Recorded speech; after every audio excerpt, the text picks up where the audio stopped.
शायरी का वीडियो लेकर के आए हैं। अगर वीडियो पसंद आए तो प्लीज मेरे वीडियो को लाइक करना और चैनल को भी सब्सक्राइब करके बेल आइकन जरूर दबाना।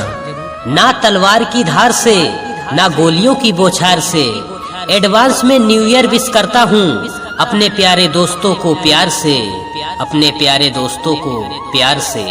Happy new year. फूल खिलते हैं गुलशन में खूबसूरती नजर आएगी, बीते साल की खट्टी मीठी यादें संग रह जाएंगी। आओ मिलकर जश्न मनाए नए साल का हंसी खुशी से, कि आओ मिलकर जश्न मनाए नए साल का हंसी खुशी से।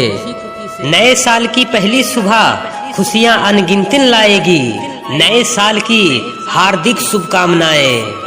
भुलाकर सारे दुख भरे पल इस दिल में बसा लो आने वाले कल को। मुस्कुराओ खुलकर चाहे जो भी हो, कि मुस्कुराओ खुलकर चाहे जो भी हो। पल क्योंकि आ रहा है नया साल लेकर खुशियों के पल, लेकर खुशी।